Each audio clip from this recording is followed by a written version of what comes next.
let me say again that I think that Jacob Dreizin is one of the outstanding analysts of this war.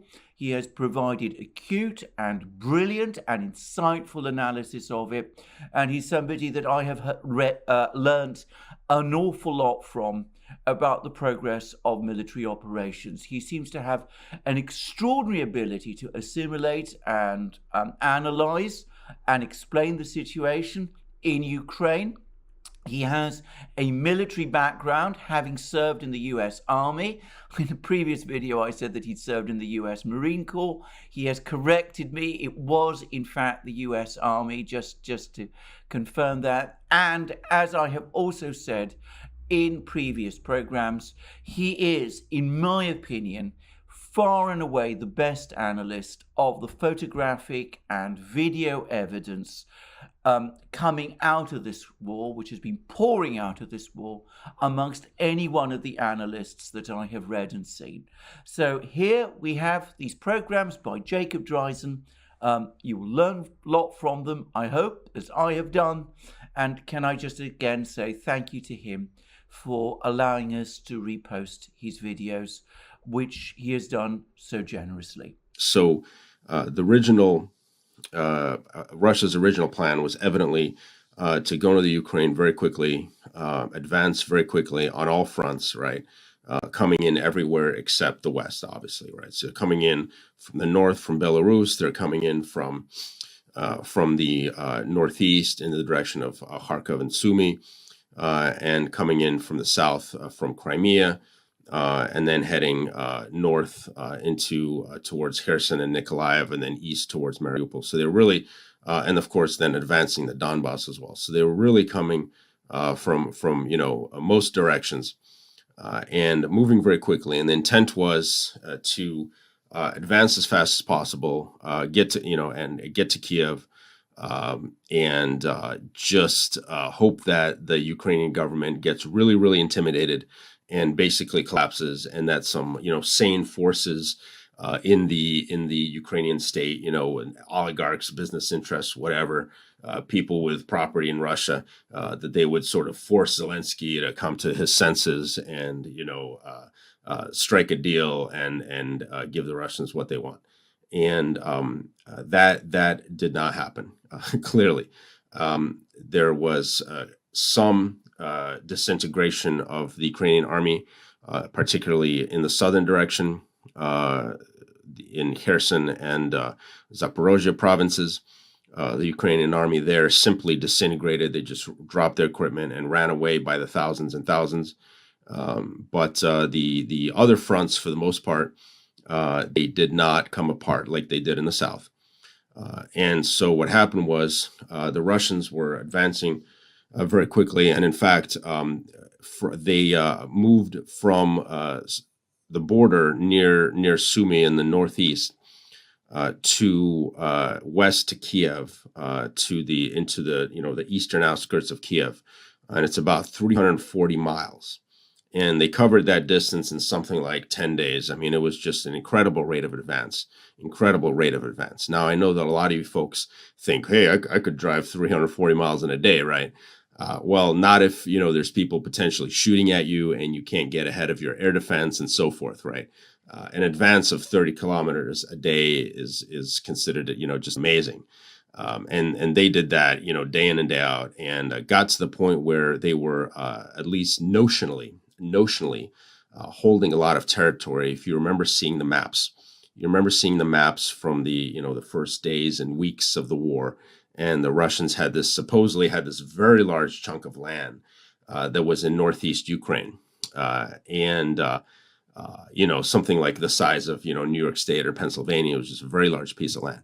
And the problem is, for them, they didn't really control it, right? They controlled the ground under their feet, right? They controlled the road that they were on, and that was it.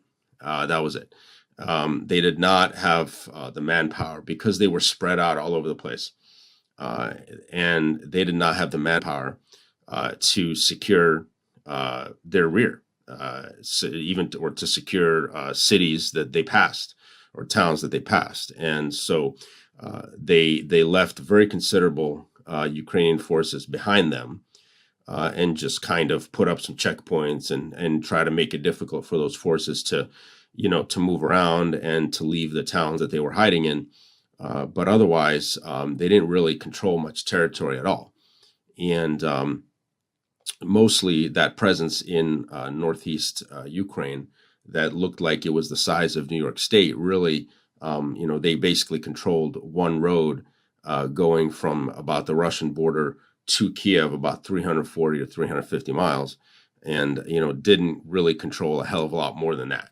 So a lot of those maps were nonsense. But so what happened is, again, they left a very considerable forces in their rear, especially enemy forces in their rear areas, especially in the northeast and around Kharkov also. And they also left quite a bit in reserve. They left a lot of forces in reserve in the Crimea and Belarus and Russia that did not cross into Ukraine, and they were, waiting to figure out where they would need those forces. However, when you're really not, when you have no prospects on any given front, it's hard to know where to commit your reserves, right? So they didn't really commit those reserves for a long time. And as far as Kiev, they were never going to take Kiev without a political settlement. I mean, that was sort of an intimidation presence.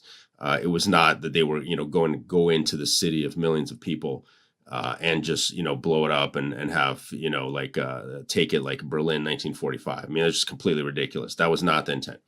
And so when they realized that, hey, look, these guys are not rolling over. They're not playing dead. They're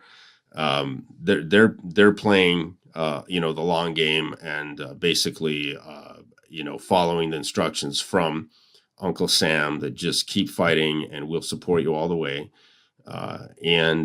So at that point, they realized that, the Russian side realized that, look, this, holding all this territory and trying to encircle Kiev and surround Kiev, it's pointless because, they're not gonna, they're not just gonna roll over and we're not gonna go into Kiev, right? So at that point, they pulled back. They pulled out of all of northern and northeastern Ukraine.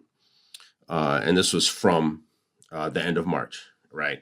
And then they got their equipment back on the rails and redeployed and are still redeploying it to the Donbass. So what's the moral of the story here? The moral of the story here is that Plan A did not work, right? They took some pretty not heavy but noticeable losses. Just by the fact that they were, single-mindedly just trying to drive down the road into the Ukraine as fast as possible and as far as possible, and leaving too much of the enemy in their rear areas. And so they had some partisan activity, people taking pot shots at their supply columns, at the supply convoys, and it was getting to be a situation where it was just a classic quagmire. It was shaping up to be that way. For the one thing that really saved them was there's no people's war.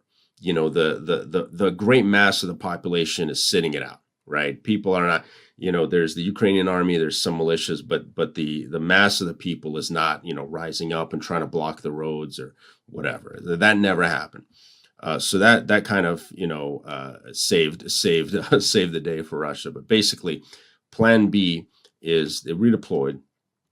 And they're still redeploying, but now they're going to try to close the curtain on the Donbass. So basically, there's about roughly still about 50,000, estimated 50,000 Ukrainian uniformed personnel that are in the Donbass, primarily stationed in Slavyansk and Kramatorsk area in Donetsk, as well as Lysychansk area in Lugansk. And they are slowly kind of being encircled from several sides. And everyone's sort of waiting for, the next big move to sort of, close the cauldron, so to speak. But the Russian strategy now is how are they closing that cauldron? Well, they have, in particular, they have a very large presence now, and it's expanding every day in eastern Kharkov province. And they're sort of moving slowly south and southeast, very, very slowly. But what's the strategy now? The strategy now is they don't just move in and try to capture as much territory as they can. Just like they're not running a sprint.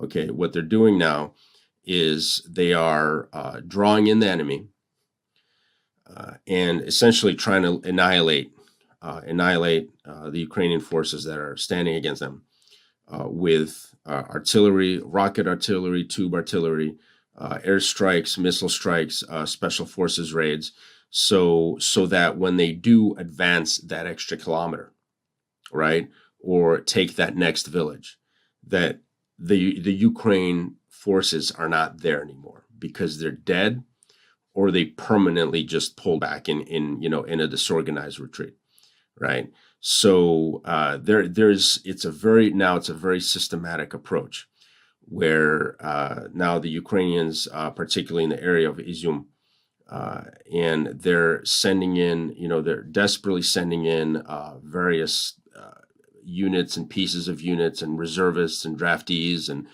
whoever they can muster, and they send them in.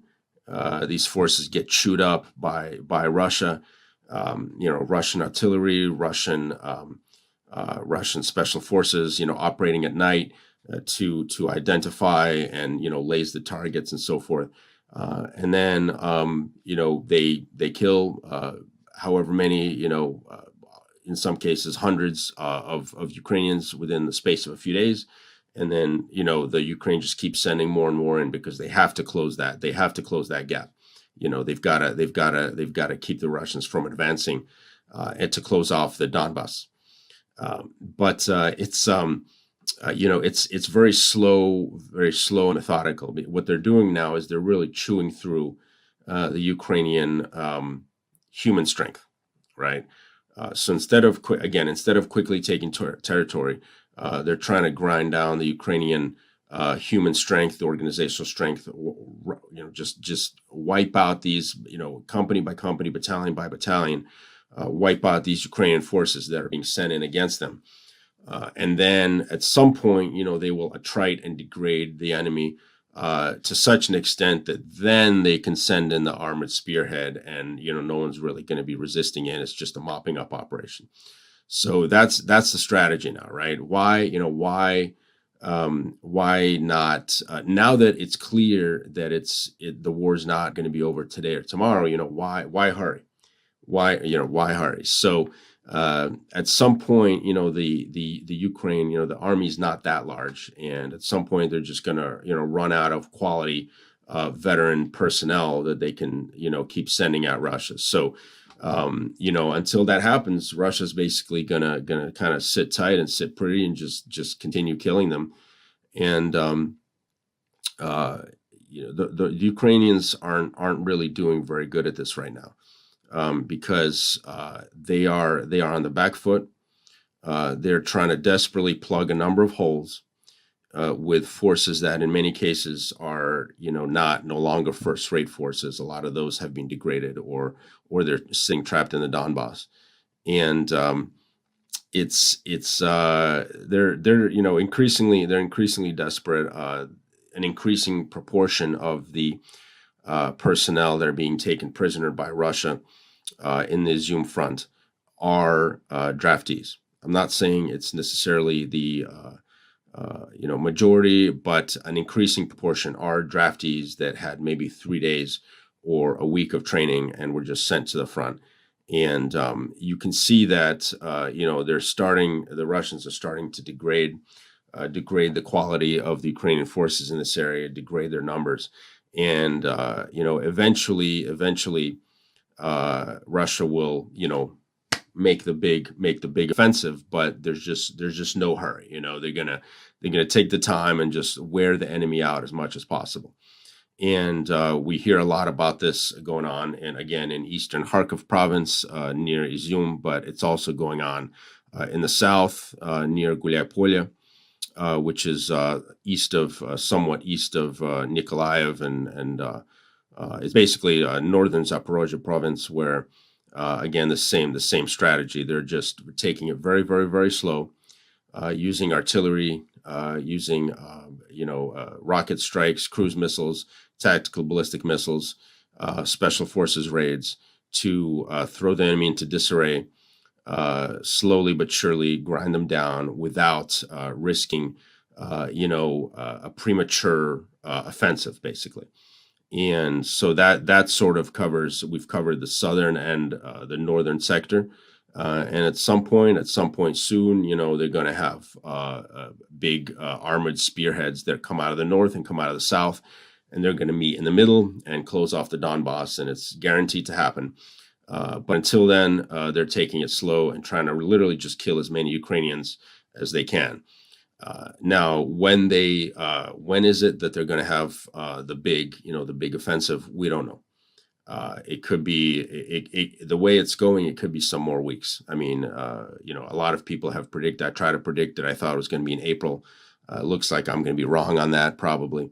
But the point is, it's going to happen when the Ukrainian forces are so degraded that they really have nothing to stand in the way and prevent Russia from sealing the cauldron on the Donbass. And at that point, they're going to seal it, right? And after the Donbass army group, the Ukrainian army group in the Donbass is surrounded, and after it is reduced, it's pretty much game over. There's not much of a Ukrainian army left after that, right?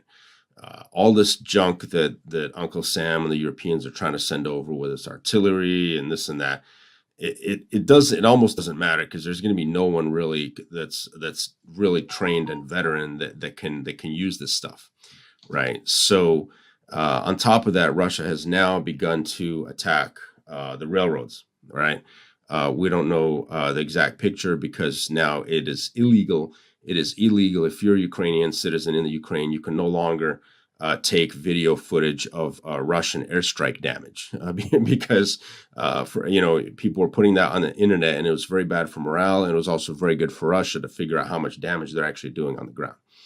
So the Ukrainians have made it illegal to post any of that. So we don't know exactly how much damage Russia has started to do to the Ukrainian rail infrastructure, but we know it's happening, and they have a surefire way of preventing the all of that junk that Uncle Sam and his hegemonic bloc in Europe, all that stuff that they want to send to the Ukraine to bail out the Ukrainians because the javelins didn't work. That stuff is not going to get to where it's needed in time, because the Russians are going to blow up the bridges. They're going to blow up the railroad bridges, and that's it. It's game over. That stuff is not going to get into the theater of combat and actually be used. It's just a desperation measure. It's a feel-good measure. It's going to make no difference to the ultimate course of the war. Just like the javelins made absolutely no difference. They remember they were supposed to be the great white hope that's going to stop Russia in its tracks, right? At least according to Fox News. And it never happened. So we're going to say the same thing, with all this other junk that they're sending. It's not going to make any difference at all. The outcome is sealed at this point. We're also starting to see talk within the Russian political system, not just by yahoos in the Communist Party or whatever, but actual ruling party, United Russia Party, parliamentarians, respectable people in Russia, talking about how they need to consider bringing the southern Ukrainian provinces, into Russia, which was not originally a goal of the military operation.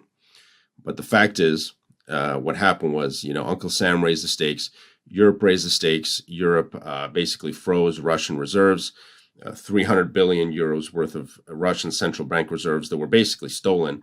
And at that point, it's like when you give people nothing to lose, they have nothing to lose anymore.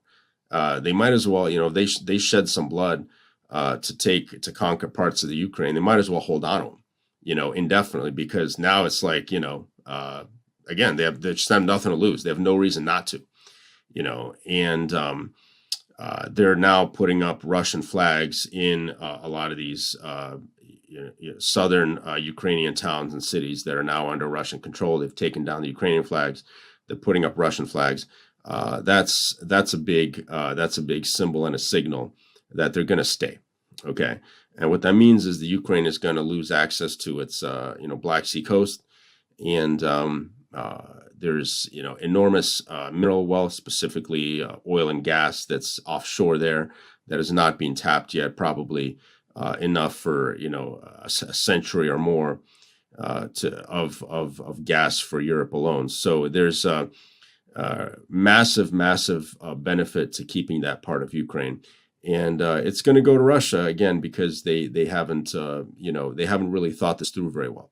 If they just pressured Zelensky to cut a deal, Russia would keep the Donbass and Crimea, and that was it, and Ukraine could sort of stay in existence. But now they've raised the stakes so much that unfortunately that's just not going to be possible anymore. So that's all I want to say for today. Is basically overnight, Friday to Saturday. But I probably will not post this for another 24 hours. But I hope you enjoyed it, and hope you enjoy the rest of my blog. Thank you very much.